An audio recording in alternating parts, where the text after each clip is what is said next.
everyone, and thank you so much for joining me today. My name is Mademoiselle Lynna, and you can find me online at www.conjureknits.com. Or, since this is Conjure Crew, you can find all three of us online at www.conjurecrew.com. Now, Mambo Tonya will be here shortly. She is on her way. I haven't heard from Shishi yet, but hopefully she'll join us too. So happy Halloween, everyone. I hope that you're having a wonderful day. The veil is very thin today, so make it as magical as you want. Hi, Nicole. How are you? I think I hear somebody out there. Maybe Tonya. Hopefully. She'll be here soon. I know she will. She's on her way.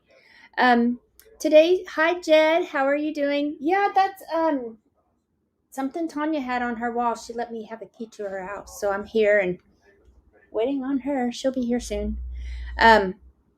So what are your plans for this evening? Any plans? I know Shishi's already in Germany, so it's already like 8 o'clock over there. It is. It's beautiful. Let me see if I can, I'm going to adjust the camera. And my look today, my costume is just rolled out of bed, just so y'all know. But I'm going to tilt the camera back a little bit. Isn't she beautiful? We'll have to get Tonya to tell us about her when she gets here.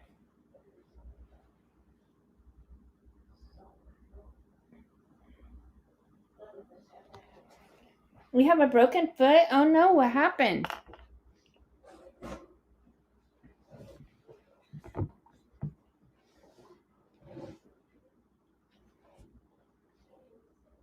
What are you doing today, Jed? Did you finish that little dolly that we were making?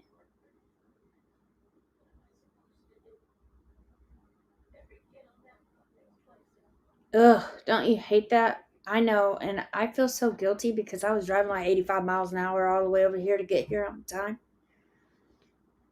I'm so sorry, though. I will put you on my prayer altar. Was it the left or the right foot? For sure it will, for sure.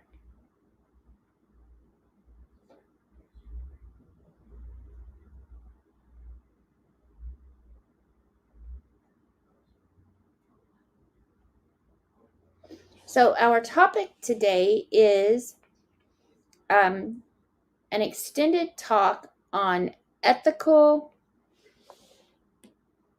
Oh, okay. Well, you try maybe working on that. And then don't forget to feed it every Sunday. Pull the cross in front of me. What the fuck? Oh, sorry, And your right foot too, so now you can even drive. That sucks. I'm so sorry. I will definitely put you on my altar. I'm doing good. Allergies have been kicking our ass. We had a cold front come in, and I don't know what it brought in with it, but it's been awful. But last week was homecoming week, which kept me very, very busy. The kids are driving me nuts. You had 3 Girl Scouts in the car, or they had 3 Girl Scouts in the car. Either way, it's bad. Hi, Day Day. How are you?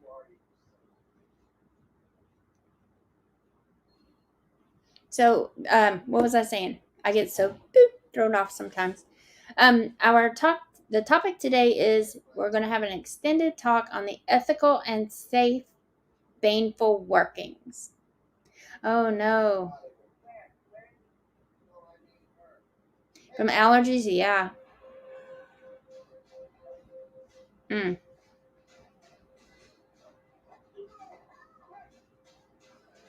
Yeah, I know. But don't let that discourage you from being nice. Okay? Because we still need to be nice. But yeah, fuck some bitches though. Some people you can't be nice to, but for the little girls, that was very nice of you.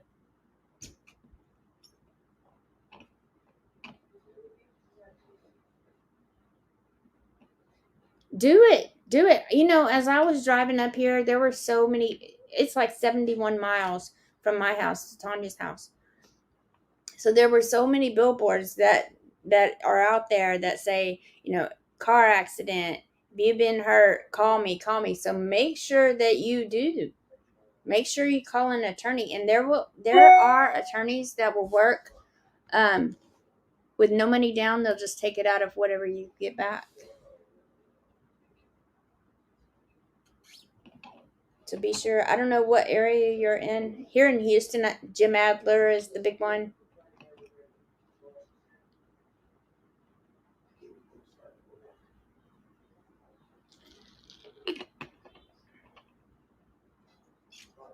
I heard a little baby horn, so maybe that's her. I know she'll be here soon. Oh, and I don't think she's looking. Her birthday was a couple weeks ago, so I brought her birthday presents. Fire cedar, like burned cedar in. Okay. Yeah, that's the way it always happens. Is always closest to your destination is when you'll get pulled over or get in an accident. You can make a travel mojo bag to keep in your car. If you're Jewish, they make. Where's my necklace? They have. This is a mezuzah, and you put them on the doorpost of your house. But I wear one on my neck. But they also make them for the automobile too. So you can do the mezuzah. You can do a travel mojo bag. You can ask Hecate, especially like if you're driving at night. Ask Hecate to guide your way because she goes through the darkness and travel and all that stuff. Oh wow, it was in your car. Well, be thankful that it wasn't a lot worse. Because if you had it in your car, it very well could have been a lot worse.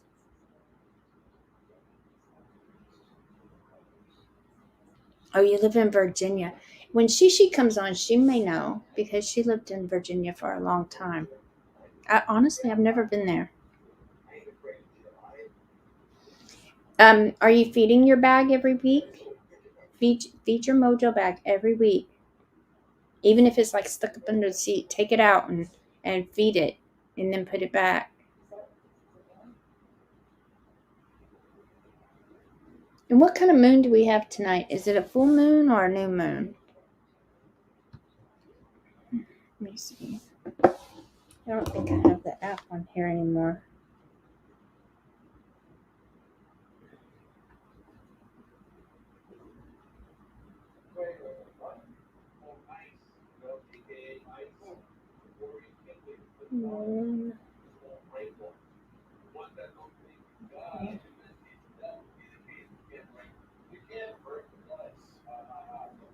Oh, you're just going to go ahead and make a new one?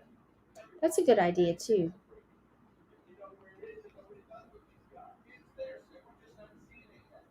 I'm trying to download this app. I should know this stuff, but I don't. When I need to do work, I do work. I'm not going to wait on a moon. So I've gotten to where I don't even use it anymore.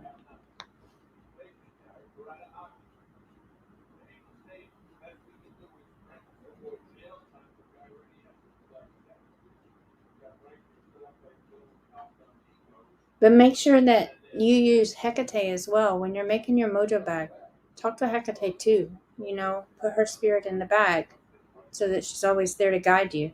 She's really good for stuff like that. She can be a bitch. She will whoop some ass, but she will also protect you, especially when you're traveling.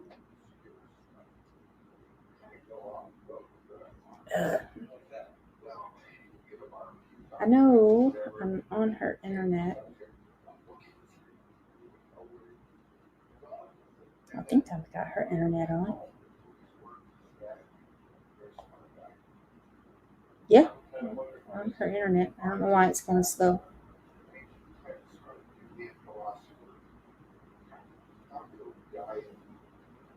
But yeah, get with Shishi. I sent her the link.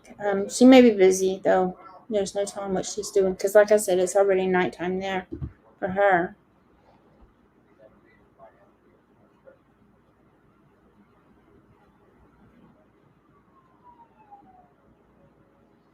Hmm. Are the girls okay? Hi, Shantia. Happy Halloween.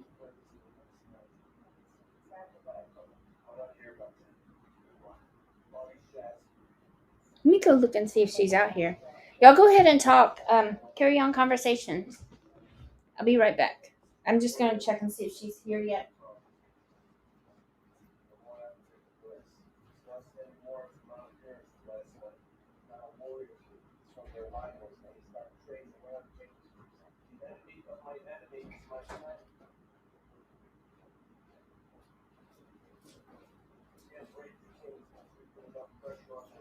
No, not yet. But she'll be here soon. Oh, good. I'm glad they're okay. I'm sorry that you got the worst of it, though. But just be thankful that you had the bag in your car. Because I know for sure that it would have been much worse had you not.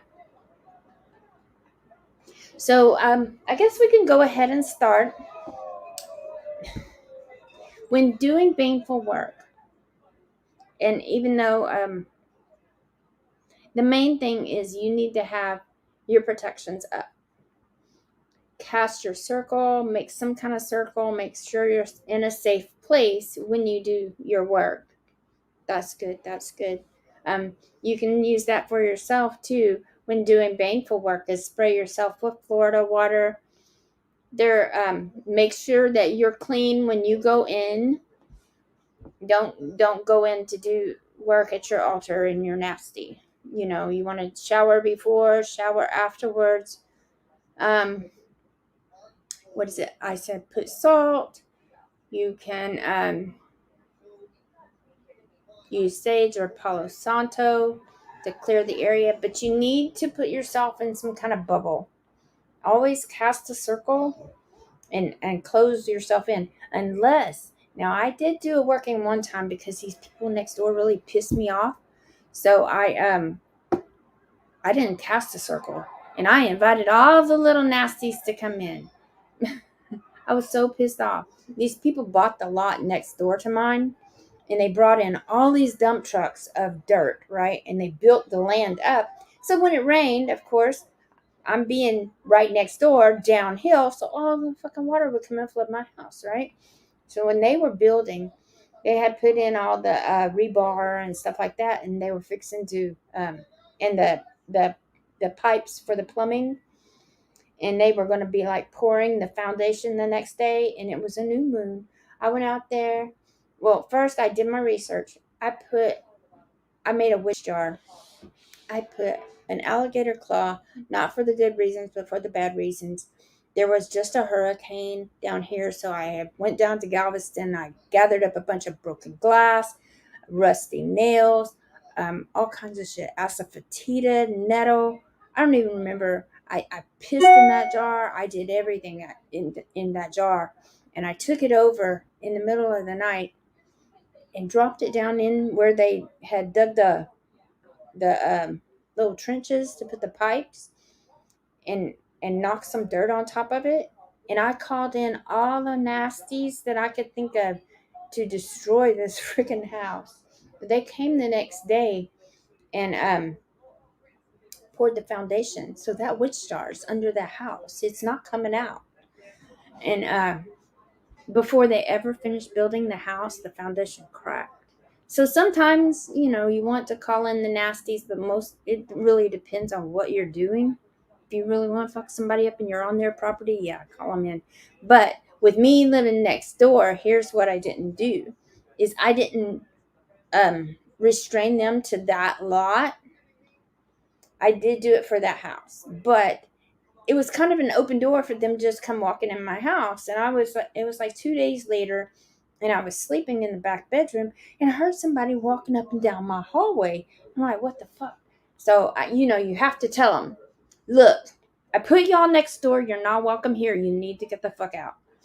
So, you just kind of gotta judge how much nasty you want to bring in. Most of the time when you're doing baneful work, though, you need that circle. You need that bubble of protection. You need to be clean before and after. Pour your salt. Cleanse the air. Clean your house. Sometimes you may not even want to do it in your house. You have to the main thing, well, other than the circle or the salt or whatever, your bubble, you want to make sure you do your research. Always do your research. Know exactly what you're doing, know the timing, the date, all that stuff, what all you're going to put into your witch jar, what all you're going to put into your working. Okay. And you're not only that, but once you do the work, how are you going to get rid of it? How, or do you bury it at the crossroads? Do you throw it in running water? Do you bury it on your property? You need to know all of this stuff. If you're doing baneful work, I probably wouldn't bury it. I have, though. I'm not gonna lie. Most of the time, you're not gonna want to bury it on your own property. I did do a work with an apple, and I buried it on my property so that no one could fuck with it. So I did do that. But I've also done other baneful work. I've done a cow tongue working, and one of the ways that I used protection was water itself is a source of protection. Like, I live on an island, so I'm completely surrounded by water. It's harder for the magic to go over the water, right? So I went across the ferry to the island, and then I went to the other end of the island, or I went across the causeway to the island, and drove all the way to the other end of the island, got on the ferry, and took it over to another little island, and that's where I disposed of the cow tongue. And I put that bitch in a porta potty, just full of shit. Just dumped it right in a porta potty. Then I got my ass back on the ferry, went back to the island, and then drove back over the causeway, because I went over 2 bodies of water there, you see, to protect myself from it coming back on me. Let me see that Shishi. I'm with family, but I can try to be there, maybe a little late. Sitting there last week waiting for the link. I just took a page. Okay, let me let her know. You think what prevents you from doing certain works?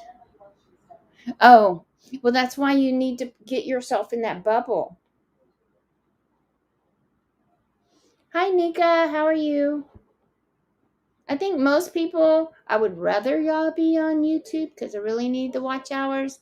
So thank you, Nika, very much. But if you're on YouTube, that's cool. I mean, if you're on Facebook, that's cool too. I'm going to send her a message. That's what I was doing. So, I think she gets the time confused because it's a little bit different over there.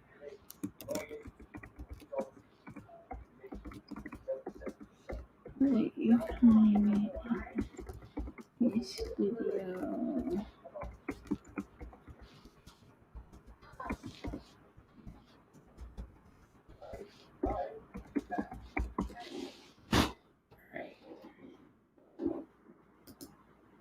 So Shishi is not at home right now, or whatever she's doing, but she's going to try to make it.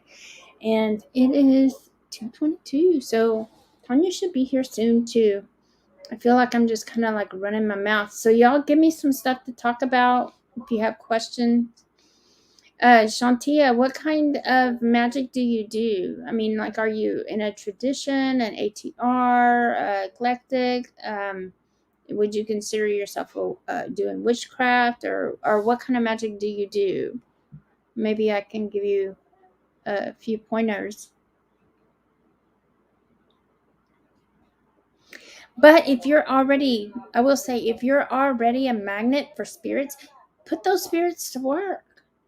That's what, when I did that witch bottle underneath the house, I was like, y'all nasties, come right on in. Y'all are welcome. Just stay right here on this little plot of land right here and fuck up this house. Do what you got to do. Put them to work for you.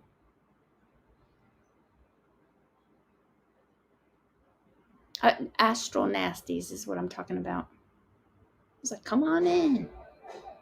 Fuck these people up.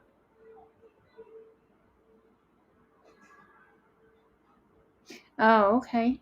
Well, then use your ancestors as your protection. especially in hoodoo. But you can put the salt around with hoodoo. Cleanse your space. Always cleanse your space. Maybe have a separate altar room that you do work only in that room. But definitely ask your ancestors to guard the different directions if you want. Put an ancestor at one of each of the 4 directions. Invite them in to come and help you with your working. If you're Christian, you can call in the archangels. Or, it's whatever. Use what you have to help protect you. Because they will. Especially your ancestors, because that's your blood.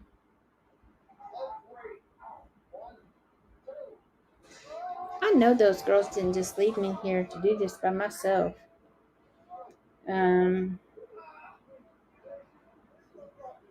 It is 2:25.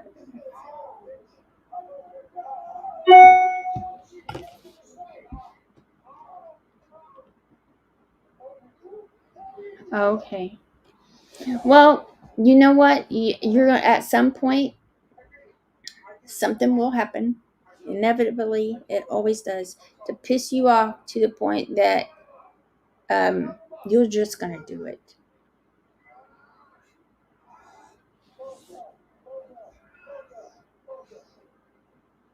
I mean, because especially like if you have children and somebody's targeting your kids or your pets or your family, you'll do it. Because that's what happened to me is I need to protect my family and my house, especially them people building that shit up just to make my house flood. That was ridiculous. It was ridiculous.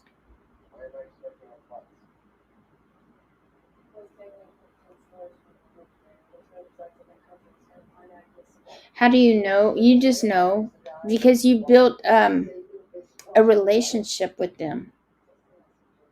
You build a relationship with your ancestors.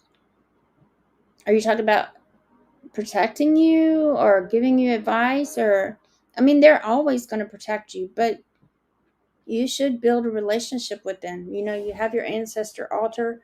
You can put pictures of your ancestors on that altar. Make sure you have, yay, she's here. Make sure you have a glass of water. You have your candle. You put out a little saucer, put some tea cakes or something, a bowl of candy if they like candy, something that they like. And just ask them to be there with you and protect you. Come on, woman. We're waiting on you. Girl, I gotta catch my breath. That traffic and shit was kicking my ass. Mm-hmm. You can't mess up. You can't mess up.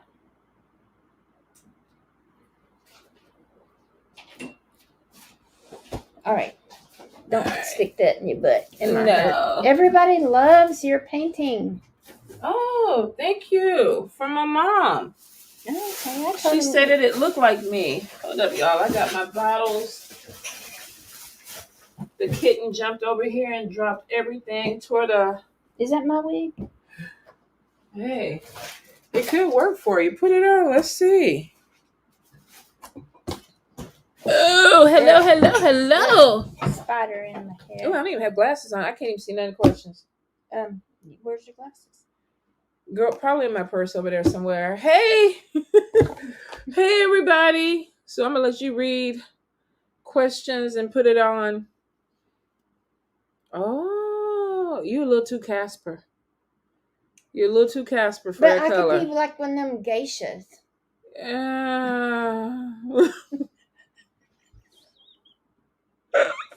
I can be a geisha. Them Japanese women. The black hair and the white skin. Yeah, you could. You really, yeah. Okay, I'll take it off. Yeah. Black is definitely too harsh. I did dye my hair black before, and it made me look like a China doll. I believe it. Black is a little bit too harsh. Oh my gosh. So what are we talking about? Nika says, yeah, that black drowns her out. Manisha says, Hello, Mom. How will my company secretary final? We're not doing readings. Oh, Yeah. hello, ma'am. Oh, and Shantia's having confidence issues with doing baneful magic. She says she's real tight with her ancestors. It's her that she doesn't want to mess it up. So what would you suggest? Oh, happy birthday, happy Halloween. Oh, thank you. It's still your birthday month. What's still my birthday? The last day. I mean, here's the thing. I think you have to go by what you feel. If you don't feel confident with doing baneful magic, maybe you don't need to be doing it. Well, I was saying at some point, everybody's going to do some baneful magic because something's going to happen and piss somebody off to the point that they're just tired of it. Well, I mean, especially like if they target your kids, your family, your pets. True enough. You know. Well, like coming here, I had all this traffic. People were in front of me, and this one lady jumped in front of me, and I go, "You dirty bitch! You know that piece of shit car is gonna break down on your motherfucking ass." I put a spell on her.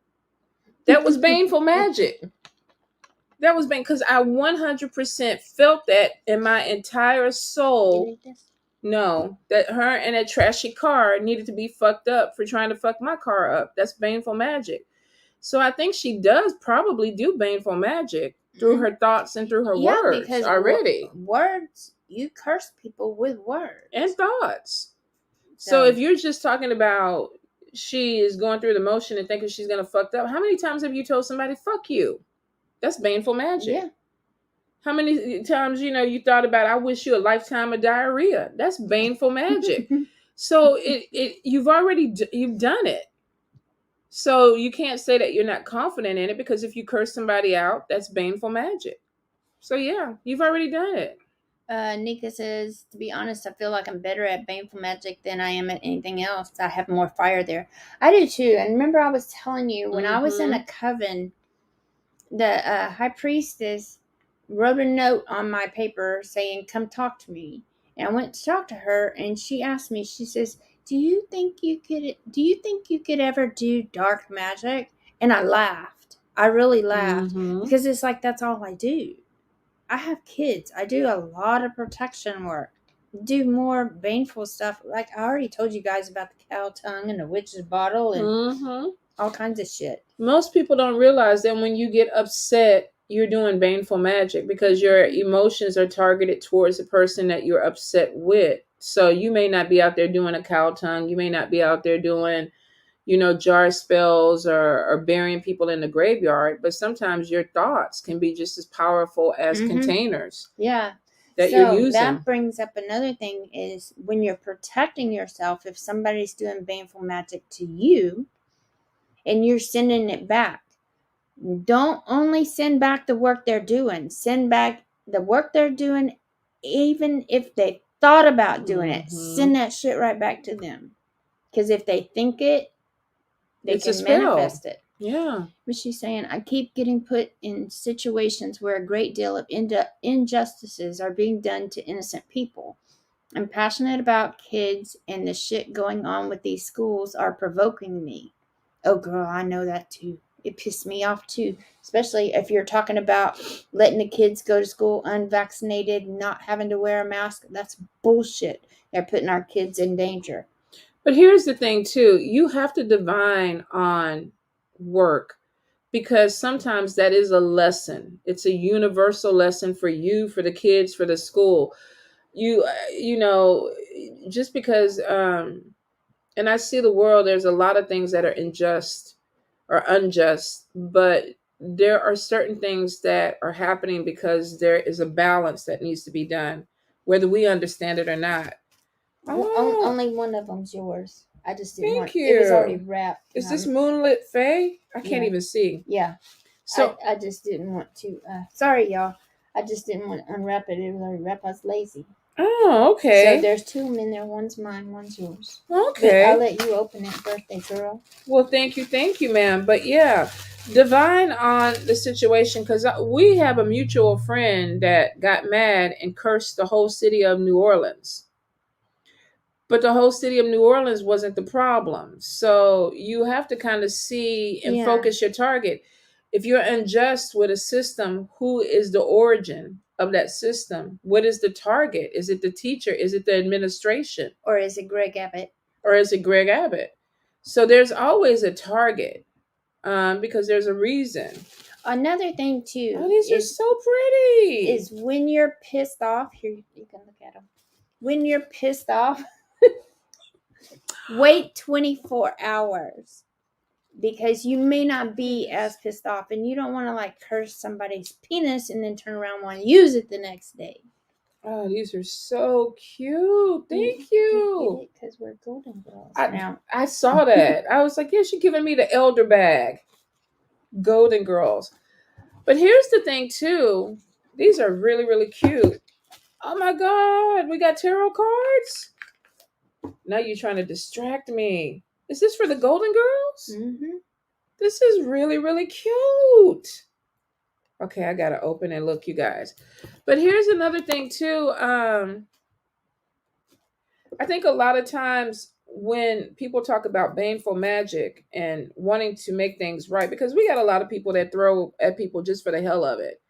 They don't have an issue with you, but they're jealous of you, or there's envy, or there's a lot of wasted energy is what I call it, for people who feel some kind of way about things. Yeah, I can't see. Yeah, because I figured one of them, we both can't be blind here. So I will say too, make sure that the target is who you are. There's a lot of workers out here that waste a lot of energy on petty shit. Mm-hmm. They really do. They waste, I hear people throwing at me and everything, and I'm not fucking with anybody. And I'm like, why are you wasting your energy? You could be saving homeless people. You could be directing that towards, sex traffickers or people that are against indigenous people. We have a lot of children and women that are coming up missing. We need to start targeting the elite people that are taking advantage of these people. Yeah. So go see. I'm gonna find your scissors. Keep talking. Your oh, they're in my purse. Your glass. So I think sometimes too, with power comes great responsibility, and you have a lot of people that don't take the responsibility serious. So I think there's a time and a place for baneful magic, but I really feel like if you are a practitioner, be cautious of your energy and where you put it. Now, I would say that talking about injustices, justice work to me is not necessarily baneful magic. No, because you're trying to make something just. Yep. And if it's ethical to you, then the work is ethical. I know a lot of people don't believe in the threefold law where, don't do it because it'll come back on you. But the thing about it is there is universal principles in place. If you work against people that are protected for no reason, you got a problem. Yeah. You got a problem. Now, if there is, a rapist or somebody in your community, and you're like, even with the George Floyd thing, a lot of people got together, covens got together and did justice work. And, there's a place definitely for it where you're 100%, you're okay with, the universe is like, you're trying to make something right. But I will still divine to see if you're supposed to intercede. Because here's the thing. Sometimes when you intercede where you're not supposed to, that funk that was supposed to go wherever it was supposed to go will come back on you. Yeah. So Nicole, somebody hit her. Okay, so she needs to do justice work. Mm-hmm. And she lied to the police. So make sure that the judge and the insurance companies have clarity. Yeah. So that they'll be able to see the truth. Yeah. I would probably work with the prophet Elijah or Archangel Michael, or any deity that deals with fairness. Because especially when you're doing like court case work or things like that, but you're justified in doing that. Mm-hmm. Yeah, because she had 3 little girls in the car with her too. You're justified doing it. Some people would have buried them in the graveyard, not only got money, but really tried to take them out. So no, 100% justified with that. Oh, it says thank you for being a friend. Yeah, I love it. Y'all guys see these? These are really cute with the little gray hair. Because we golden girls now. Let me see, Shantae. I always ask, but my goofy self still won't go. I got to work on that still. That's it.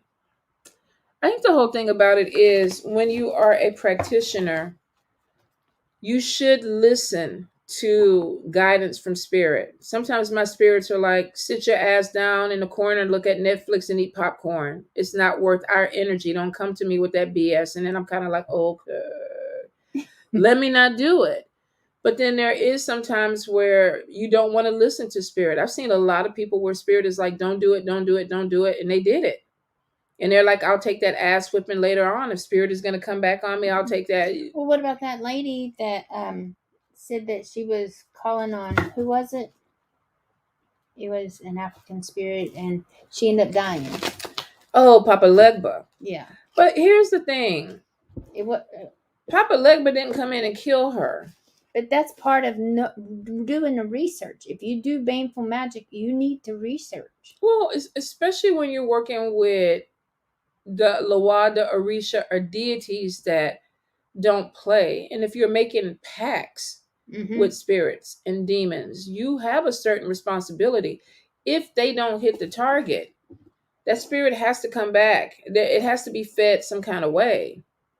It has to be. So there, like a lot of people that send these spirits out to eat people, and then they're not justified in it, and these people are protected. Well, the spirit has to come back. They have to eat somebody. That's how we have intranquil spirits and wayward spirits, because a lot of people, speaking of that too, a lot of people make the mistake of using intranquil spirits for love work. Yeah. They want the person that they're targeting to love them and be driven crazy in the meantime if they don't. But if the person is protected, then guess where the intranquil spirits come back to? The origin. Yeah.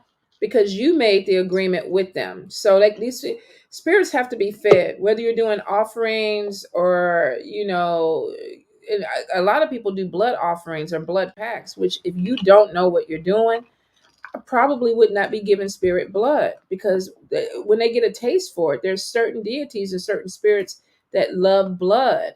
Oh, look at the witch. She looks so cute. She looks beautiful, and she's frozen. Oh, here she goes. I'm like, there she goes.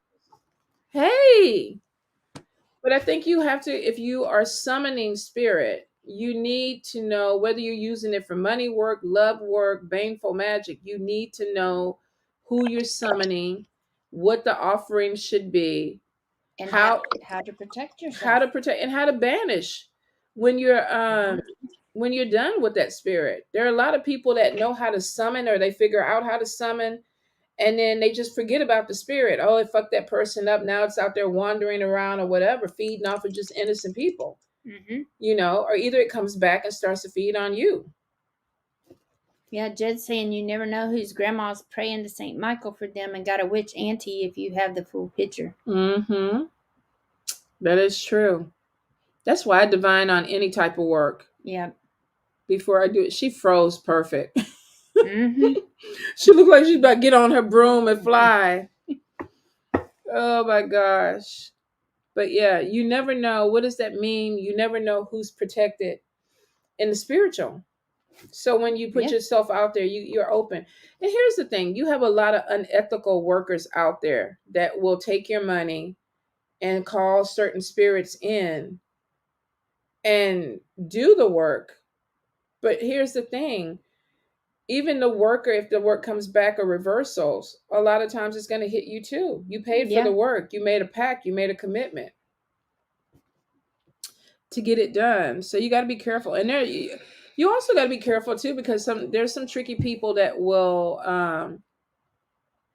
ask other people to intercede on their behalf for baneful magic, knowing that the person is protected, knowing that it's going to come back. And they're like, okay, I want you to do the work because you're going to take the hit, even though I want the work. Well, if you paid for the work, if you commissioned the work, there's still a connection. You're still responsible for the work.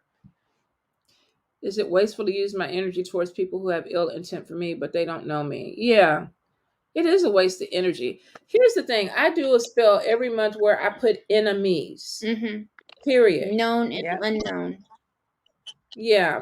Yep. But I'm not going to sit up here. Half of Facebook may not like me. I'm not going to sit up there and lose sleep over these motherfuckers that may be jealous or envious. Now, if you are attacking me, you get my personal attention. Yeah. That's one-on-one. If I know you're attacking me, and there's ways people find out, then I'm going to put my energy on you because your energy is towards me. But if you're just doing a blanket thing to sit up there and worry about people, That's a sticker. that may just be a little bit jealous or envious, yeah, it's a waste of your energy. Give it to your ancestors and let them deal with it if they want to. But not only that, if you're saying that, they don't know you, sometimes when we go about looking for who our enemies are, we may select the wrong people, right?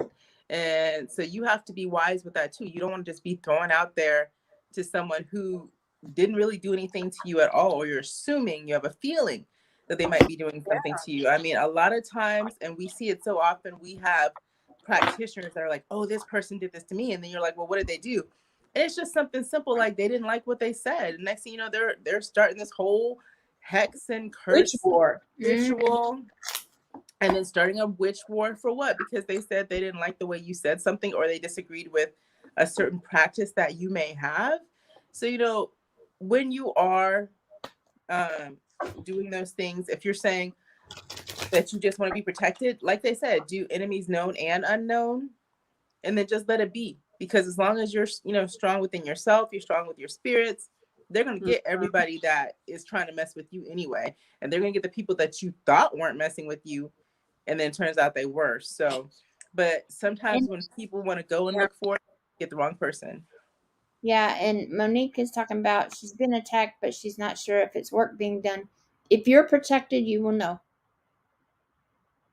Yeah, pay attention to your dreams. And honestly, just like Shishi was saying, I do a blanket cover, enemies, period. If you are not for me, if you are trying to cause obstacles for me, if you are causing problems in my progression, you are an enemy. You're not for me.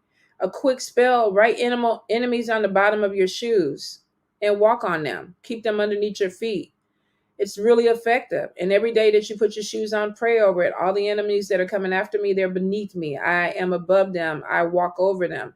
There's certain things that there are a lot of workings that you can do as a blanket for enemies. But to sit up there and just try to figure out, oh, so-and-so is giving me that dry ass thumbs up or whatever. Yeah. A lot of times you can tell when people are salty. You can tell. Yeah, that's a quick work. I had enemies tattooed on the bottom of my feet in a spiritual ceremony so that my enemies will always be underneath my foot. My foot is always going to be on their neck. That's why a lot of them get fucked up when they try to fuck with me. And I don't have to go to my spirits. The spell has already been done. Yeah. I don't even, like Shishi said, I don't even think about it. The spell was done.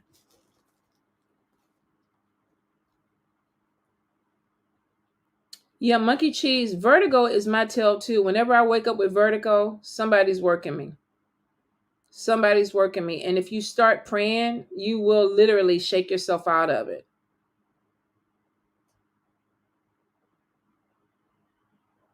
And that's another thing too. Protective tattoos or protective markings like sigils and things like that you can put on your body. I mean, you can take it a whole lot deeper than protection jewelry. You can go ahead and literally mark yourself with certain sigils or talismans that you're getting tattooed, but do it in a spiritual ceremony. Anoint the oil, pray over the ink, bring your spirits into that tattoo or that ritual, because not only are you getting inked, but you're making this, or you're turning it into a ritual. Yeah, plants will take the hit. So will your pets and your kids. Yeah. So make sure that everybody is protected. And when, if you do get something tatted on your body or sigils, make sure you're careful with who you go to, because that matters too. I mean, on a regular it matters, but if that person has janky energy, that to me is also going into your tattoo or whatever you get on your body. So be wise with that too. But everything will take its hit. Like Lynna said, your plants, your pets, especially pets. You can tell when your pets are jacked up for no reason. Kids, and I know Tonya was talking about her kids. If you come for her kids, it's over for everybody. Same for Lynna. Everybody's gonna die. Everybody's gonna die, and I don't give a fuck. If you were even, my cats are my kids, so y'all can die. Everybody's gonna die. But let's see. Seals of Solomon. Seals of Solomon are good. the seals definitely have correspondence with planet times and everything like that. So don't just pick a seal that you think is cute and you want to tattoo on your body. You really have to get into the research on those, because there's some that give you a heads up to help you glamour people. There's some seals that definitely bring in money. There's some that are for protection. There's some that are geared towards your sign. So I will say, be really careful with what you put on your body. You need to research it. I know a lot of people that do veves for the Loa, but they're not initiated. And if you are putting a veve on your body of a Loa and then you get initiated and that is not the Loa that has your head or walks with you, you got a problem. Because that other spirit is going to be like, well, what the fuck is that on you? That has nothing to do with me. Because I see a lot of people that put Papa Legba veves on them for, road opening and things like that. You're making your body a portal. Yeah. That goes with working rituals too. You don't want to put some gods and goddesses with other gods and goddesses. You don't want to go outside of their what do you call it? The pantheon. Some of them don't get along. Yeah, you don't want to do that. We didn't sing you happy birthday. You do not have to. I'm not going to, but I'll let you. Tomorrow, isn't it? When is it? Happy birthday to you. Happy birthday to you. Was that when I was saying happy birthday to you? Come on, y'all. Happy birthday. You're so dirty. Okay, happy birthday. That's when Yoda was alive and I was trying to get him to howl. Oh my God. Lynna, this is what friends do to you, y'all. This is what friends do to you.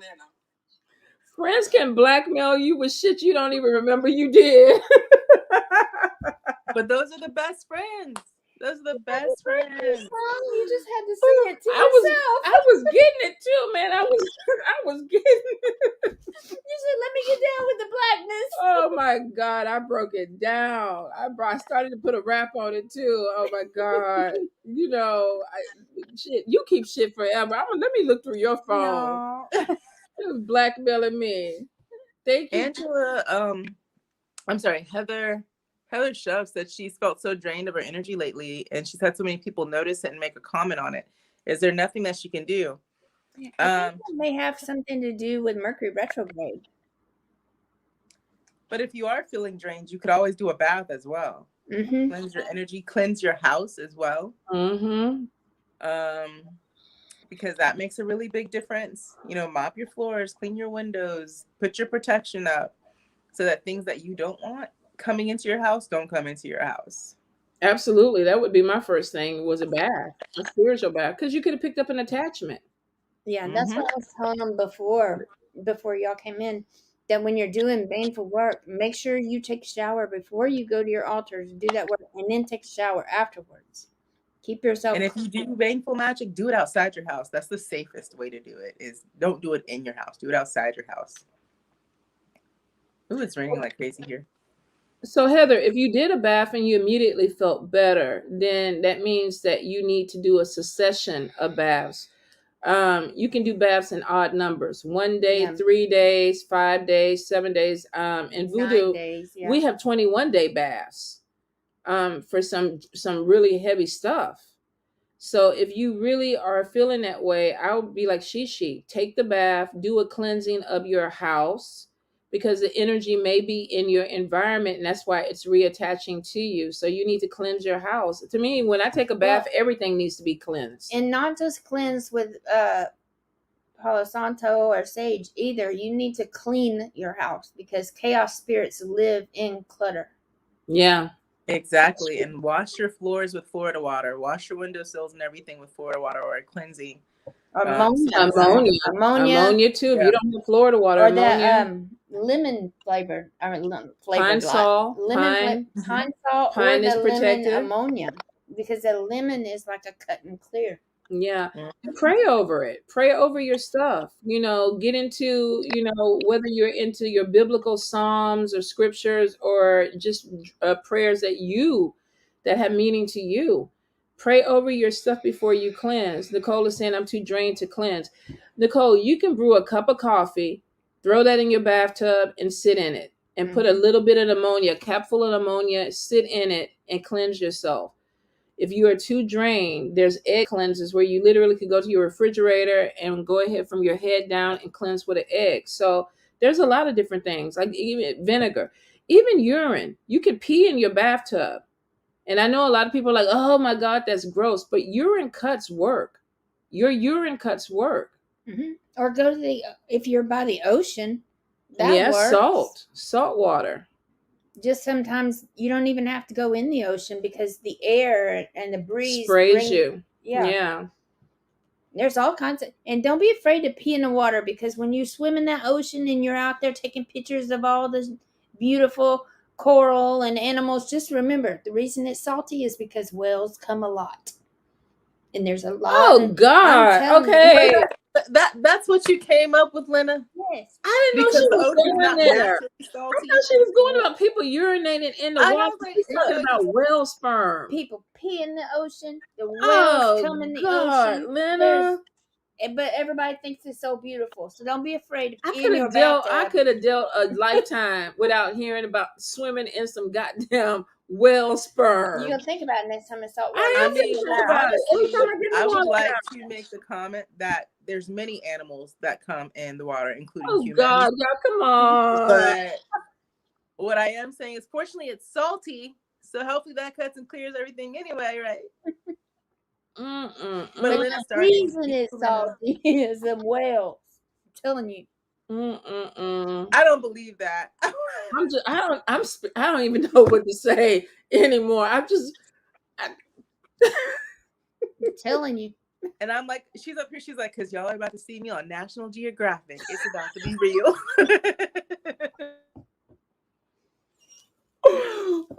Hey, the GoPros are waterproof.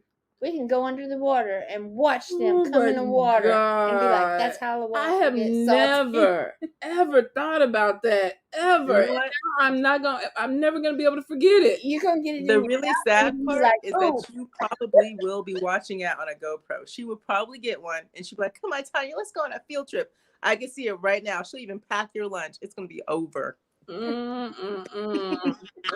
I'm disgusted. I really am. I'm just disgusted at this point. Let me see. Let's go to Heather. You're done with your taboos. You can come to the beach with me now. Shit, I ain't no hurry to put and I sure wouldn't put my foot in Galveston water. So let's see. I had a bad experience on a trip and was standing at the water, asked for a gift. I said, can I please have something nice? Stepped on something hard and found a conch shell. Sits on my side table by my bed. That's good. Spirit will give you, they'll give you messages. They'll send you gifts. And the water really, for real, it does cleanse you, though. Nicole said she has storm water. Will that help? I would not use storm water in my bath for a cleansing. Well, it depends on if you're using it as a protective, a protection. And you think too, especially hurricane water down here for a cleansing to get rid of stuff. If you look at the map, if the maps from the cameras from the satellite after a storm, and you can see all the water going back into the Gulf of Mexico, and it's all dirt. So that storm has actually cleansed the city because it's pushing all the dirt back out into the ocean. Well, here's the thing too. If you're going through a spiritual battle, water that has lightning and thunder is protective. Hurricane water is protective, but you tell the water what the property is, what it is. With anything that you're making a spell with, you're telling it what you need it to do. Because you can use storm water and be baneful. Yeah. You can use hurricane water and be baneful towards somebody else, but you can also use it as a protective source with your baths. I make all my baths with rainwater. Sorry, go ahead. But you have to give the water the property that you want it to have. Your intent means something. And we covered this too a few episodes back about your intentions and stuff. That's why you need to do your research. And really, rainwater, storm water is the only time that you don't have to give an offering because it is a gift to you. Now, you could still give an offering. I still pour some out even though it's drenched, but like river water, you got to do an offering. Ocean water, you have to do an offering. If you go to a lake, you have to do an offering. Storm water, rainwater is the only one that spirit literally gives to you to use. But like Shishi said, you cannot just get the water and take a bath with it. You can't, because it could be detrimental to you because it has chaos in it. Mm-hmm. It has chaos. But if you are using it to fuck something up that is been sent to you or attached to you, then you can give that water property to fight for you. And that's individual. Because I know a lot of people that don't use storm water, but I do. Yeah. In all my cleansings. Well, just like Hurricane Katrina. It cleansed out New Orleans. Yeah. I think it depends. Us. For me, I think it depends on the storm. Like I would use really serious tropical storm water for like sending something back or causing chaos in somebody's life. Then get a hurricane that begins with the letter I, because the I's always fuck up shit real bad. But I think like for a cleansing, if I just needed a cleansing and I needed to really re-up my energy, I probably would not use storm water because of the chaos and because it seems unpredictable to me. Especially since you don't really know completely why you're drained and tired. Mm-hmm. If someone is sending something back to you or sending something to you, or if it's just like just planetary things. Yeah. So I was sorry. I was going to say another thing to remember is that when you do your cleansings, make sure you put something good back. After you cleanse yourself, make sure you consecrate yourself, bless yourself with some kind of oil or something. You don't want to just strip everything away. You want to put something good back. Yeah.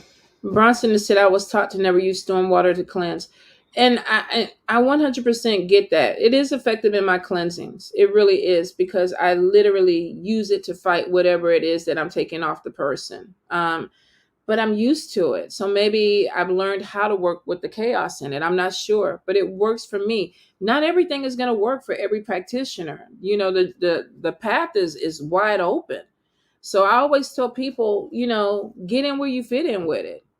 Because I still have some Hurricane Harvey work that if I have somebody that is really being attacked majorly, I can put a little bit of that in and do a really strong okra bath to slide that shit off. It will take it off. Oh, yeah. It will take it off that person. But sometimes you got to fight chaos with chaos, I think. It just depends. Bronson's asking, what oil would you suggest we use after cleansing? It depends on what mood you're going for or what kind of working you're doing. You could use olive oil and anoint olive oil for anything.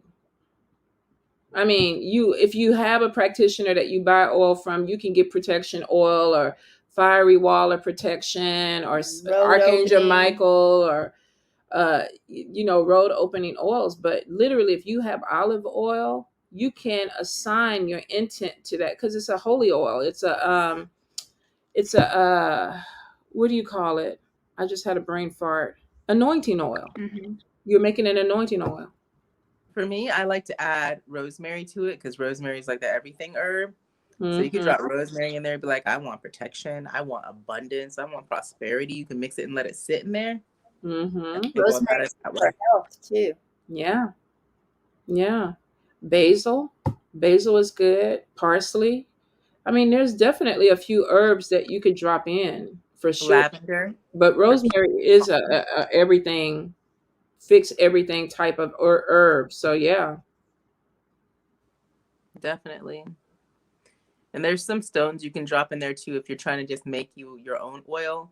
You drop your own stones in there. Now, anything with the you never want it to get wet, of course, or put any oil with it. But, you could drop your tourmaline in there. You can drop your citrine in there, depending on what you're trying to do with your oil. And then too, a spritz of Florida water or any type of spiritual cologne is really good if you're adding something good back to yourself. You know, Mama Star does this thing where after a cleansing, like she makes a sign of the cross on top of your head and under your feet. A lot of old root workers do that because what they're doing is they're sealing your places that people would hit you. If you walk through the work, then they're going to put the sign of the cross under your feet to protect you from walking through that work again or that trick again. And then sometimes if people are attacking your head, they put the sign of the cross there. I've seen some people do it on people's hands too. So yeah, is black salt good for my home? Yeah, but here's the thing with black salt. I always say cleanse your yard too. I will smoke out my yard. I also have certain wards that I put in my yard. So I lift my wards up because I have iron that anchors my yard. And I lift those up and then I cleanse and then I reset my anchors and spray rum over them for my ogus. I say if you are using black salt, get comfortable with the malevolent and benevolent spirits of your property because both of them can form a barrier. Let me see. Well, let's talk about Halloween too. And because tomorrow's Day of the Dead. Tonight's supposed to be the dumb supper and all that stuff. I asked earlier when there were just a few people on what they were going to do. But do y'all want to talk about the dumb supper and the Day of the Dead as well? Well, we got the witch over there with her hat on.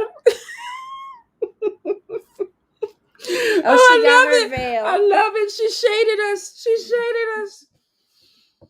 So what is the dumb supper? The dumb supper is like the night before when you make your meal and you don't want to put any salt in it or things like that because that keeps away the spirits. I'm going to sneeze. Oh my God. Allergies. I could feel it. But you make your meal and you set a place for your ancestor. Kind of like when we did Passover, you know how Elijah had his own plate and his own glass of wine and stuff like that. Kind of like that, but you don't want to put salt in your food, anything that'll like discourage the spirits from joining you. Go ahead, Shishi, add to it.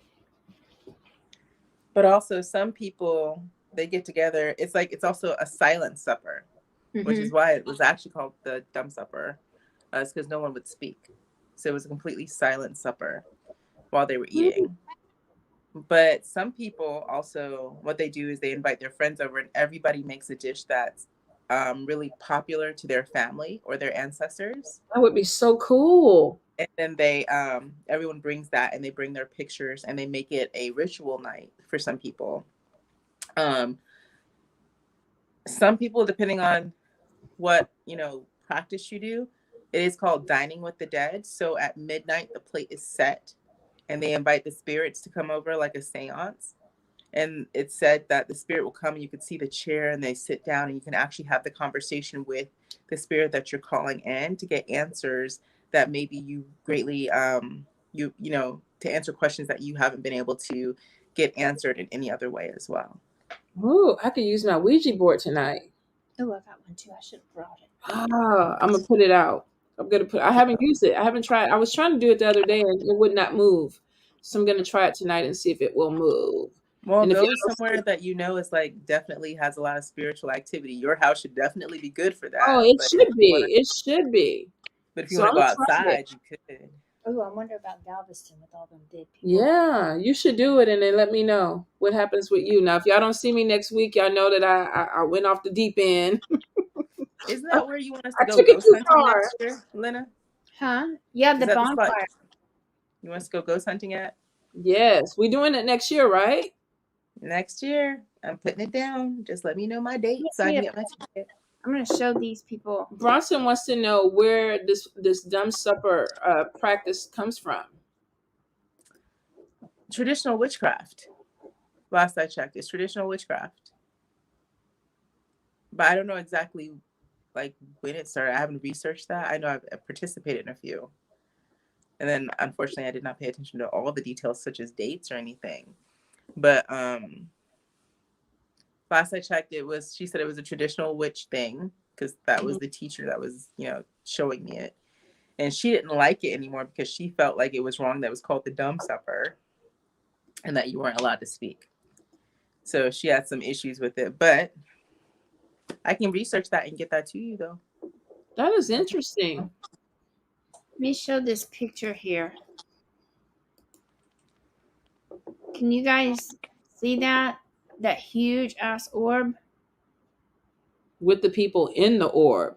Yeah, those are if you let me see if I can blow it up a little bit more. Because it looks like they're dressed in colonial times dress. Yeah. You can definitely see Right men here. and women. In their suits and their dresses with the ruffles coming out and all that stuff. You guys see that? That happened in Galveston. Down on the beach. They had a bonfire. But my thought is, knowing the history of Galveston, there was a storm in, I think it was September 8th, 1900, and it killed 8,000 people. And there were so many people they could not bury the bodies. They actually tried to do a sea burial where they put all the bodies on a boat, went and took them, dumped them off in the ocean. But the next day, the tide came in and washed all the bodies back up on the beach. So what they did was they took all the bodies, piled them up on the beach, and lit them on fire, burned the bodies.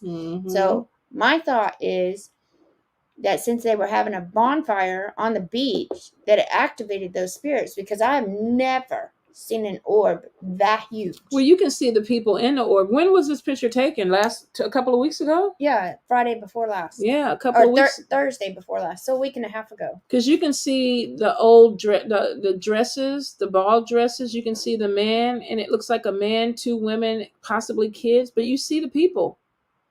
You see the people through. So it's amazing that you captured that. But Galveston, definitely, there's a lot of just wayward spirits. So ghost hunting will be cool. Yes. I cannot wait. Oh, thank you, Trina. I look like a hot mess, but thank you. Oh. Let's see. Billy Joe said, I need to do something. I'm all over the place today. Take a cleanse. Here's the thing, too. A lot of loved ones are going to start coming through. And some of you are going to be picking up energy of, the people that you love and you miss. I mean, today, the first thing I saw was that memory with Yoda. And I was just like, oh. And then Yoda sang you happy birthday. Yeah. So it's our loved ones are coming through. And a lot of us are picking up on that energy because we miss them.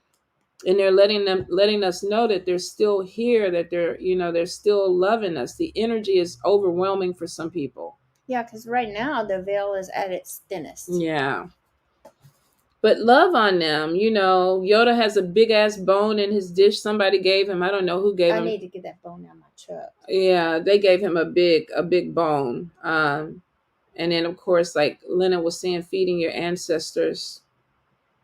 But it's hard. It's hard today because this is the day that they all come back, to let us know that they're okay and that they love us and that they're protecting us from the other side. So it's not going to be an easy day for a lot of us, especially those that lost a lot of people last year during the pandemic, the start of it.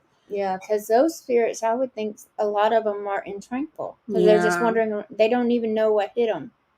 Because they would go into a coma. A lot of people just never came out of the coma. They died. Yeah. So it's going to be a rough day for a lot of you. Be kind to yourself. Take your spiritual baths, do what feels right for you. Don't overthink it. Don't try to force this day. Light your candles. Yeah. I always say light your candles on this day.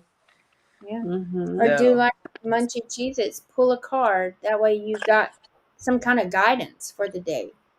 That's a good idea. Anyway, y'all should be pulling a card or a rune or something every day. Write it, keep a journal. And then you pull it first thing in the morning, and at the end of the day, you go back and you'll be like, oh, I got Gabo this morning. Nobody gave me a gift. But you think about it, sometimes gifts are from spirit. So Gabo was right. If you're doing runes, why don't you pull a card? And Bronson is saying that his house is brand new. I think it's a female, though. Is Bronson female? I think so. Yeah, Kiana. It's Kiana Bronson. Oh, okay. Oh, she was in Katie. Okay. The house is brand new. Here's the thing. Spirit is always around us. I mean, if you come to my house, there's a lot of spirits that they migrate here. And it's because I read and I give them a lot of times safe space. As long as they don't fuck with me, they can come in and sit and watch TV with me, and everything is cool except the bathroom. You can't come in my bathroom with me because that's my sanctuary. But the thing about it is that tonight, and I'm not going to say the veil is, because I feel like the veil has been thin for a while, not just tonight, but It's at tonight its thinnest. you're gonna. tonight. It's easier. It takes less energy for them to try to communicate. So a lot of you are gonna see them. You're gonna see doors and cabinets opening. You're gonna see your pets chasing something in the house because these spirits are able to come through, and there's nothing to be afraid of.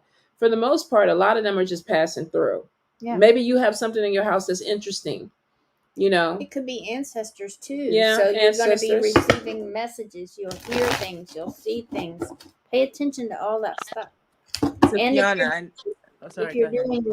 if you're doing readings, the messages will come through a lot easier. So Sorry, go ahead. Kiana, I saw your comment where you're like, you weren't sure if you wanted to light your candles because you weren't sure if you want to continue down this path.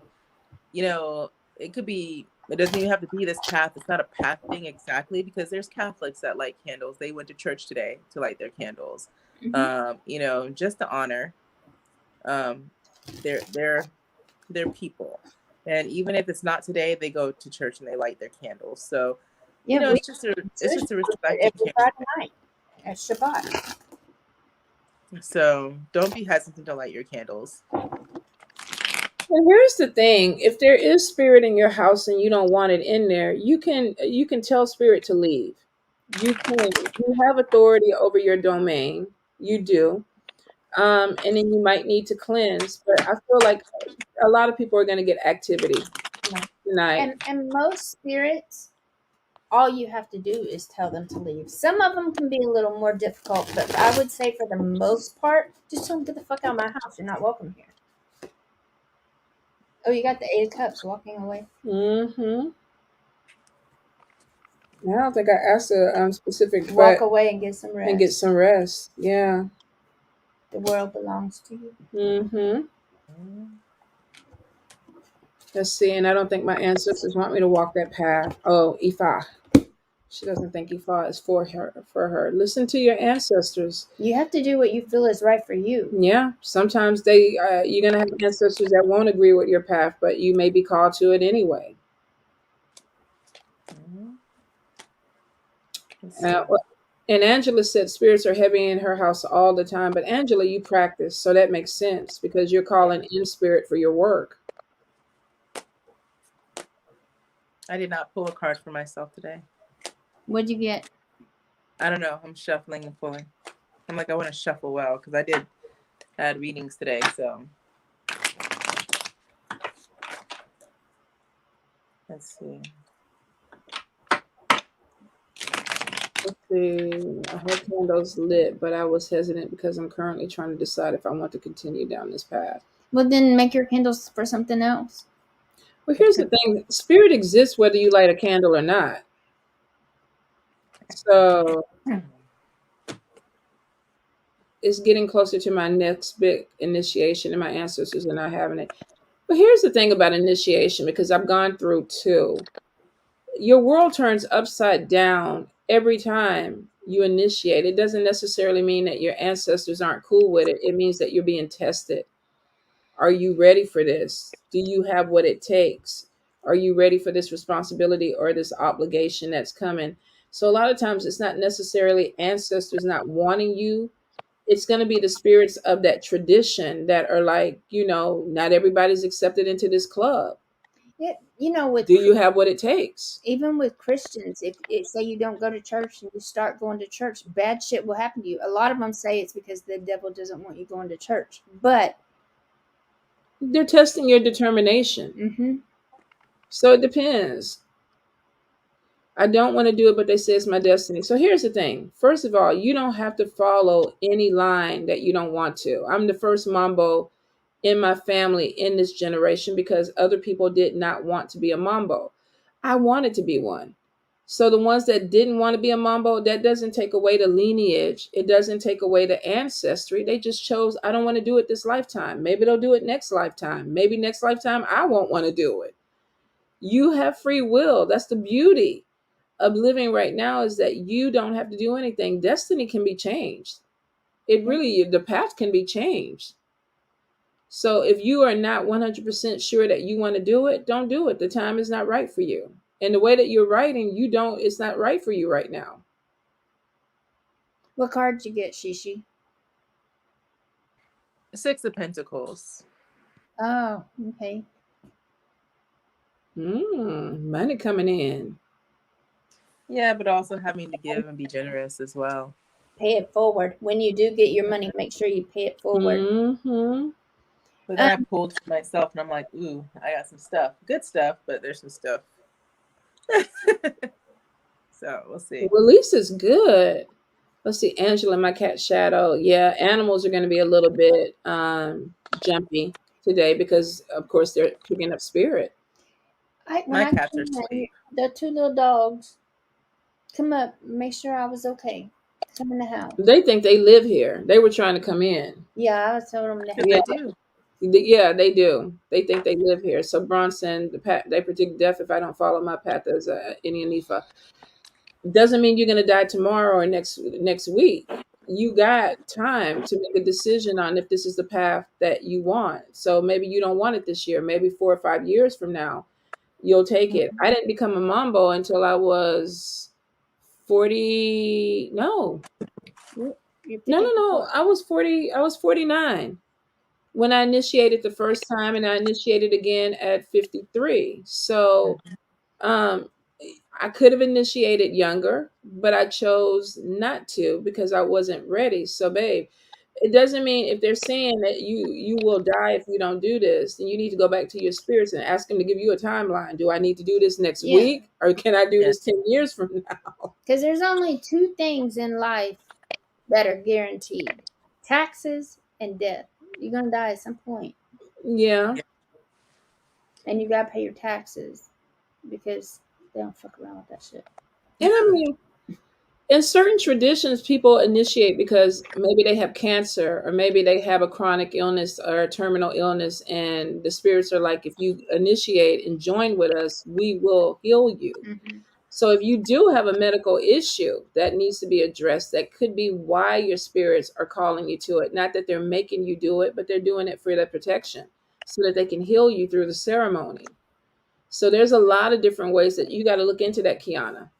Yeah, I mean, I think also sometimes, and I don't mean to sound like jerky, there are sometimes people say that and it's not exactly true. So, I mean, it's scare tactic. It's a scare tactic sometimes with some houses, depending on who you're dealing with. And Yeah, I've seen people do that, and that's upsetting because you have these people scared that, oh my God, if I don't do this, I'm going to die. And then they're in a place where they don't want to be. So I always say, double check. Yeah, people say that. And it's true because, in fact, I just had a conversation with Elisa about that this week because somebody that was very well respected gave her a reading, and then he gave me a reading, and a couple of other people. And so we started referring people to him. And then what happened was that he started trying to go around and steal clients and stuff like that. And I was like, wow, this guy I thought was an upstanding guy, but then it turned into a scam thing. So unfortunately, do you have unscrupulous people that will scare you into traditions? Yes, because there's money to be made. But I feel like if you had a reading, it's never wrong to follow up and get a second reading from somebody else to make sure that the message is correct. Just because, unfortunately, there's a lot of money to be made in initiation. Some initiations range from $1,500 to $10,000. My last initiation, Lord, was right at 10,000. That's a lot of freaking money. I mean, I've had so many people that come up for readings. Oh my God, if I don't get initiated because they said that I have this blood curse or I have this curse or that curse, and you're like, that's not. Yeah. You know, it doesn't show up when I do readings, or it doesn't show up when someone else does readings. Yeah. For them. I mean, you've had it. Oh my God, they said I was cursed, so I have to get this. And then you pull and you're like, that's not at all what's occurring. Right. People are motivated by fear, especially death. I would suggest that Kiana get a reading. Well, she already got a reading, but I feel But like was it a reliable source, I or feel was like that it she from somebody needs. in that house? I feel like She yeah. said she was another. Yeah, So she needs to get another reading from somebody else to see if That's unbiased. to see if the message is a message. yeah, I agree with that. I Let's definitely. see. Shantia, do you have any recommendations on where to get information about initiations? To be honest, some of the okay, It depends on the type of initiation. it depends on the type of initiation and who you're initiating with. If you're really interested in a path, contact me and I'll be honest with you. There's certain people I would not send you to. There's certain people that I would not even give them $1 because they're not going to do you right. Unfortunately, some of these people have big presence in the community. People have been taking advantage of it and nobody talks about it. Nobody talks about it. So, and it depends on what type of voodoo that you're interested in. You have New Orleans voodoo, you have African voodoo, you have Haitian voodoo, you have Brazilian voodoo. So first you have to figure out what your ancestry is and what you're called to, because there's many systems of voodoo. Voodoo, Vodou, Vondu. There's many systems of it. So you have to, so African voodoo, then you definitely probably need to get with somebody who practices. Um, which means that if you're Nigerian, then you need to look for people in your community that are connected to African voodoo. And I have a friend that's in Ghana. Hit me up and I'll send you his information because I'm pretty sure that he'll know somebody who who's dealt with it.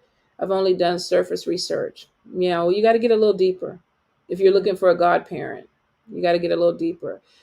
Billy Joe, where did my ancestors go feeling like something is missing? They haven't left. That's why you need to keep up with your altar, with build that relationship. If your ancestors are not there, or you feel like they're not there, it's because you let them go. They didn't let you go. And I don't feel like ancestors would ever leave. But I mean, if there would Blood be, is they might blood. be quiet if you're not feeding them or paying attention to them. If you do the whole Jesus thing, like please take me, not her, or whatever, if you save her, I'll go to church from now on. You can't do that. You have to build that relationship on a daily basis. So if you stop talking to them, they might stop listening. They might be quiet. They're waiting for you to reestablish that relationship with them. Well, if they're trying to give you guidance and you're not cooperating or listening or not following, I could see where there could be a disconnect. But blood is blood. They're always there. Talk to them. How do you get to them? Talk to them. You just talk to them like they're still there in flesh and bone. So Bronson, so true. Nobody tells the truth. I had to find out the hard way, but I'm thankful. So here's the thing. I just left a voodoo house because I invested a lot of time, energy, and money. And the person was not reciprocating that energy. Like they got what they needed and there was nothing else there. And that was a really expensive lesson to learn. Not only was it expensive monetarily, but it was painful because you make commitments and you bond with people and you bond with spirit. We need to be truthful in the community, and we need to stop doing things because of money. There are a lot of people who initiate that are not called to initiate. But if you have the money, a lot of these foreigners will take the money because there's poverty where they come from. They will take the money 100%. But does that mean that's the right path for you? Not necessarily.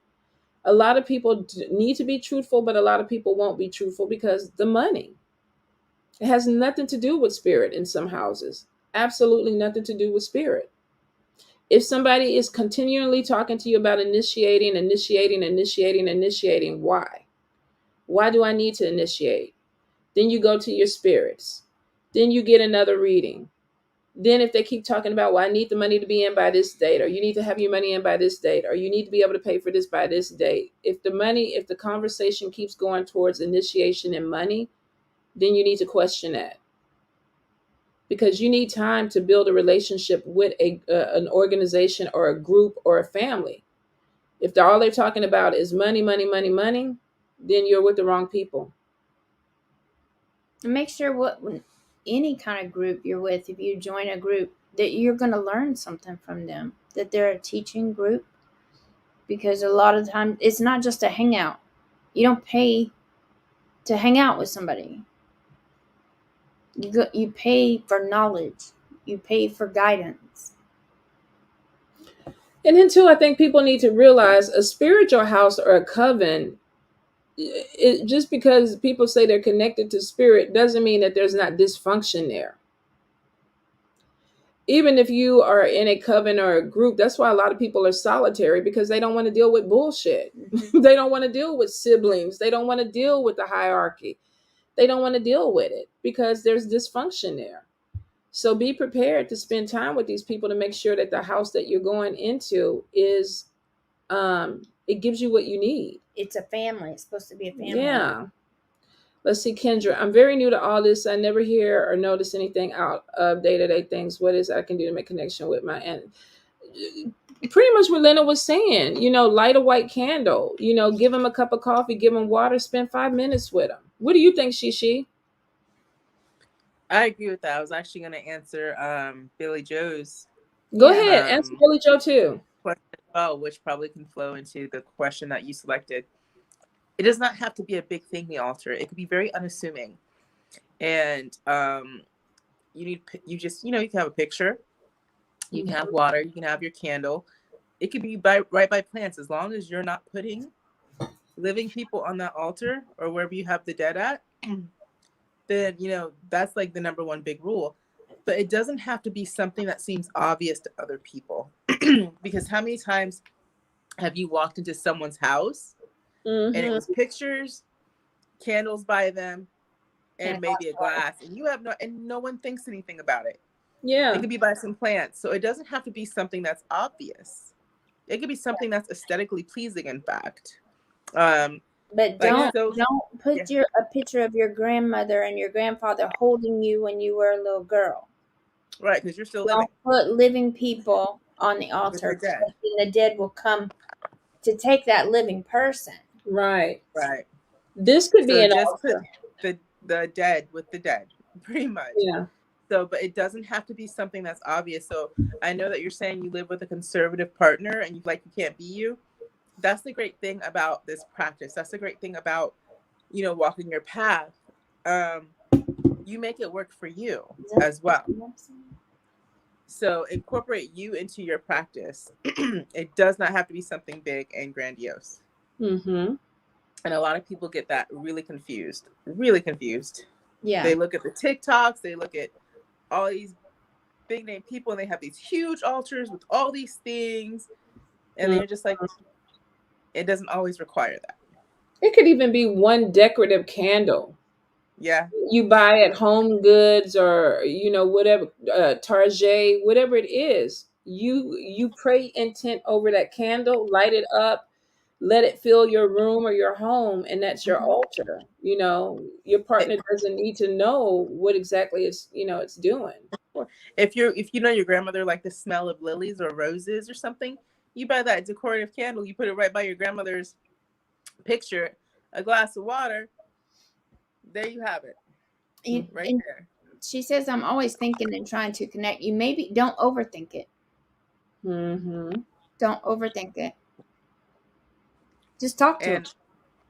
Exactly. You talk to him just like you would talk to your friend that's living. And I think a lot of people, they do try to make it a little bit more difficult, or they try to make it seem as though it's extremely, extremely exclusive to be able to connect with your ancestors.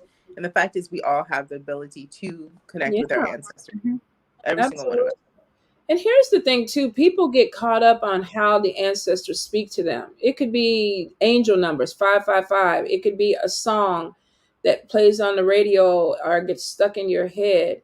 It could be a dream that you had. It doesn't mean that they're going to sit on your bed and have a conversation with you. A lot of people, when they think about ancestry connection, they're thinking about mediumship. Like, I didn't see my grandma. I've been waiting to see my grandma. Why is she coming through? Maybe she's coming through in a song. Or on a billboard when you're driving down the road. Maybe you light the candle and the candlelight is flickering and she's letting you know I'm there. Or you walk through the hallway and your neck gets cold. You feel some cold air blow on you. Spirit has many ways that they can communicate. Some of them can turn TVs on and off or turn radios on. So don't get stuck on one way of communicating with I mean, spirit. not only that, sometimes they come through your friends or people that know you, or just complete strangers. You could be sitting in the grocery store line, they'd be like, you know what, I don't know you, but something told me to tell you, and then you get this message that you were asking, your spirits for, or your ancestors for, and then it's some person that pretty much gave you the answer. And that's often happened to people, but they're waiting. They're like, you're right, I didn't see them walk through my house. Well, that's okay, but you got your answer. It connected you in a different way. Yeah. I mean, and we all know sometimes spirits pop in to see our friends. Like my familiar popped in to see Tonya. Sure did. I'm like, what are you doing? Sure did. And I was like, who are you? And she was like, Sophie. And I was like, Sophie's a cat. But she came to me as an older woman. So I was like, okay, I'm confused, but I'm going to go talk to Shishi because that's what it was. So yeah, she's right. Let's see. My grandmother came in the smell of cigarettes. So the last 4 months, yeah, I've been waking up at 3:00 in the morning with somebody in the corner smoking a cigarette. And it always wakes me up because I don't smoke.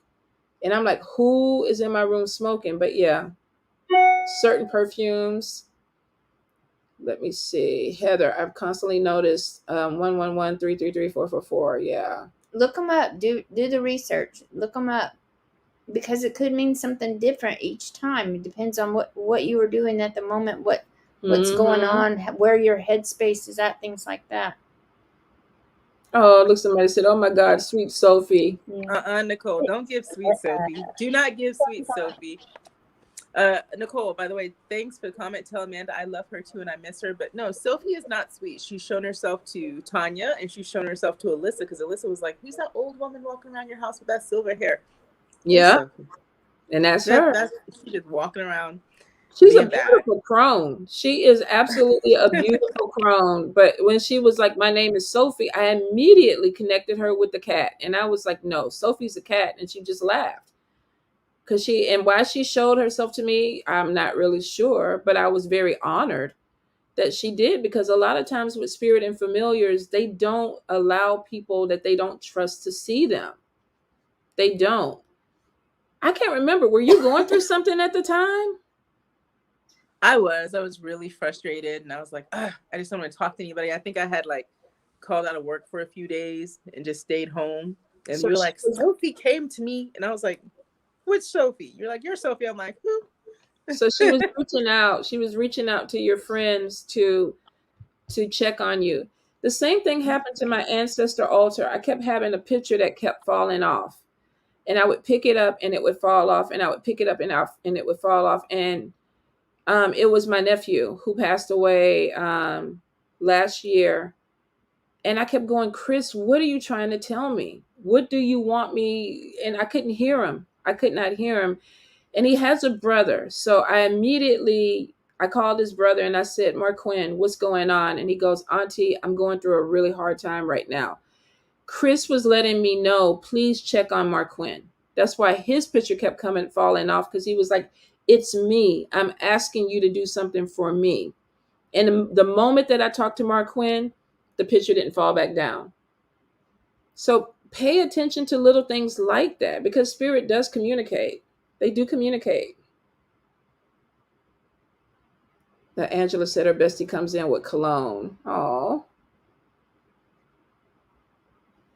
Monique, if her picture came off, it could be that she's trying to get your attention. That it has something to do with a connection with her or somebody that she's trying close to her. But you'll know, because Marquin immediately came to me when that picture kept falling off. So he was the first person I reached out to. So it clicked. It did click, but you got to be quiet and ask spirit, what are you trying to tell me? And listen.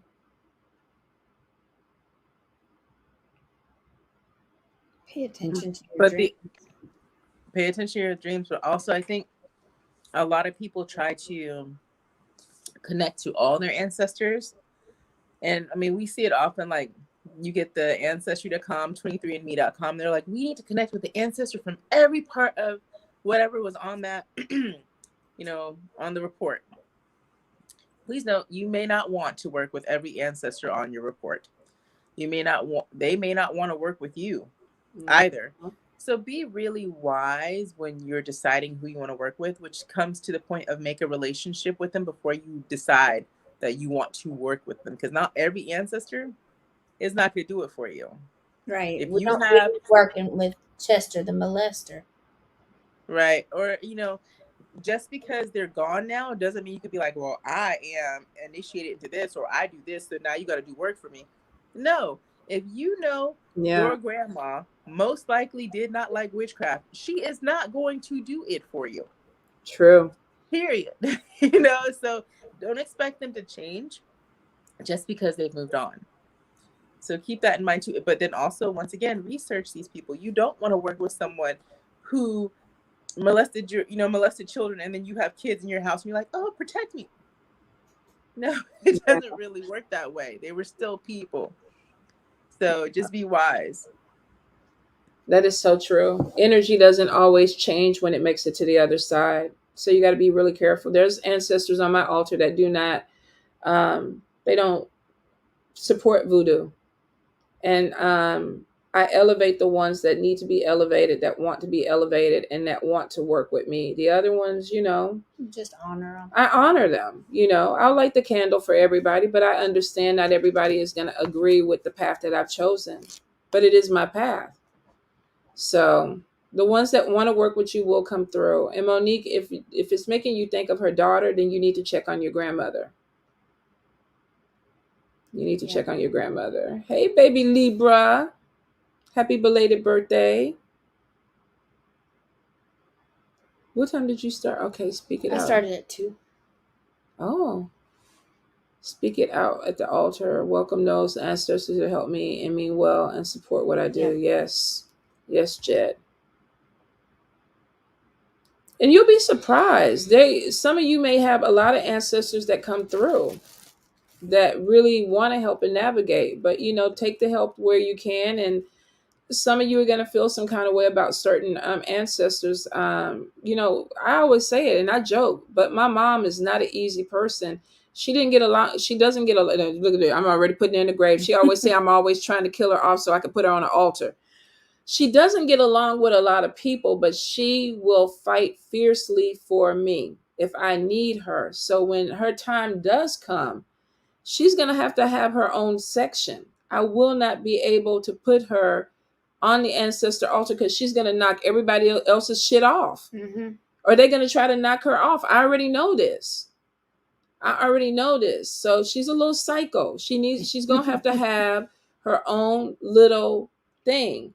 Now, at first, she wasn't cool with the voodoo. As she gets older, she's getting a little bit more. She doesn't quite understand it, but she's okay. She's all right with it. So she still don't want you calling anybody else mama. Yeah, she's very possessive. So I have to be careful with her when her time comes, because my mom is going to be a tricky ancestor to work with. And some of you are going to have family members that are going to be tricky. There are definitely going to be some that may have mental health issues that you won't be able to use. I agree. I know my mom, which I'm saying she's going to live for a very, very, very, very, very, very long time. She is not one that I could be like, I need to get this done. She's like, there you go again, doing that witchcraft. But she will come through if it's protection. But everything else, she's like, you on your own. That's it. That's all you're getting from me. Well, I've already started putting hair, blood, and other things to the side for Jasmine and Jordan, so that when my time comes, they already have what they need to call me, because I am coming. And I pity the fool who tries to fuck with my kids when I become an ancestor, because I'm going to fuck you up if you mess with my baby. Like Jasmine will call you first. I'd be like, oh God, here we go. Jasmine will be like, I got my mom. Calling my mom. It might be. I'd be surprised, but it might be. But I have already put hair and blood. And of course, then they'll get my ashes too. Mm-hmm. They'll get a little bit of my ashes. That's what I told my kids. They could divide my ashes and put them like in a baggie. Yeah. And sew them inside of a teddy bear. Yeah. If you practice, you need to prepare your kids for your passing. A lot of times with family members and friends, because my ancestor altar is not only family, but it's also friends and then my animals that I've loved. But I ask for permission to put them on my altar. And I ask for a personal thing from them. And everybody that died last year, Oh, I'm gonna get choked up. Everybody that died last year gave me what they wanted me to put on my altar to represent them. I'm not giving you anything. You are. No. I got a bunch of tarot decks from you. Look, we're gonna be sitting out there in the rocking chairs until we wither away. Oh We're gonna hell, be like wither away. We're gonna be like in a notebook. We're gonna be so damn old. I'm so sorry. That's so. Did you hear This this is like bullshit? like withered pieces of We're bacon. gonna be just in a together. rocking chair until Yes. we wither away. Who's withering away? We're gonna look. We're gonna be holding hands.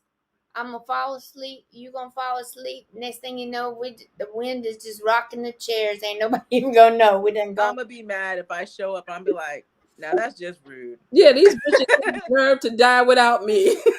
I mean, like, if y'all gotta go, y'all gotta go.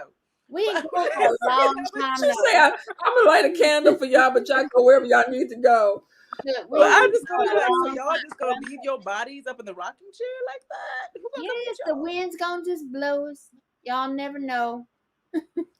Oh, And we're gonna Don't be be doing down by something cheeky my like house Shishi. or We on a sent you a beach somewhere, postcard. so that the wind will carry the smell off. No, oh my god. Oh Lord, Lynna is Lynna has morbid. plans. She is morbid.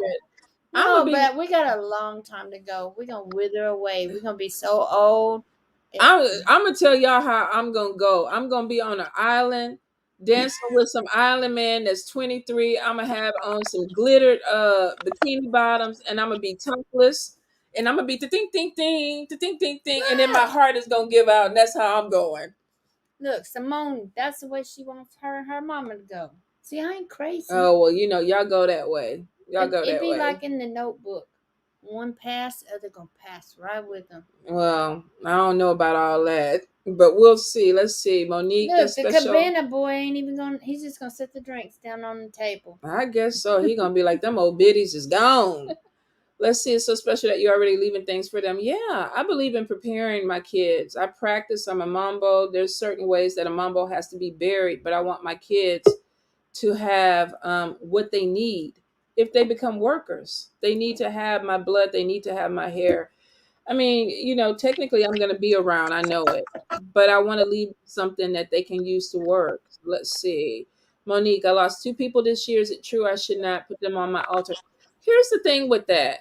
And everybody has their preference.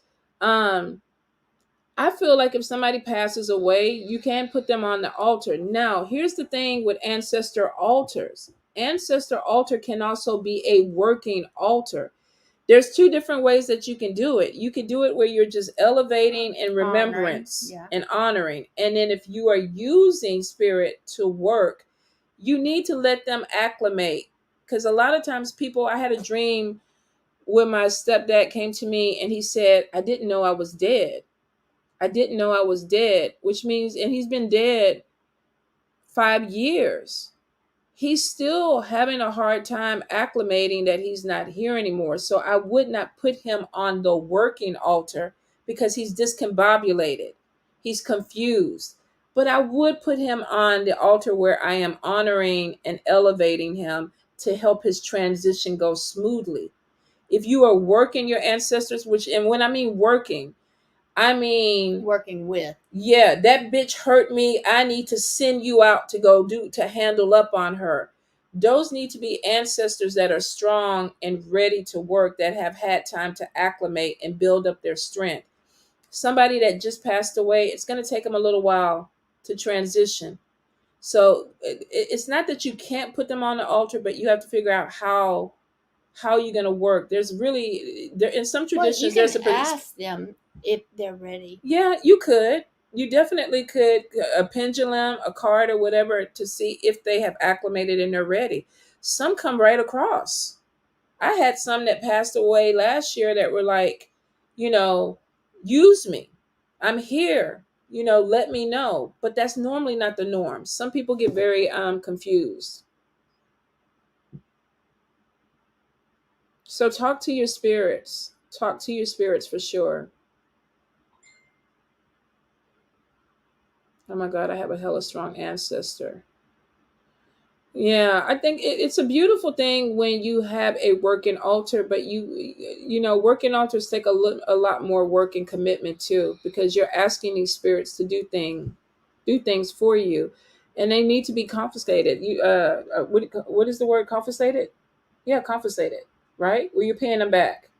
Or you, Compensated. Compensated. thank you. You know, I've been talking hella shit, making up words this month. They're like, where the fuck? I'm putting 2-3 words together.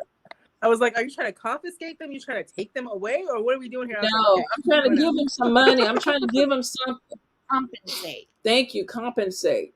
Pay them for their service. Yeah. Just like if you were working with, well, I know it's not ancestors, but fairies. You give them an offering.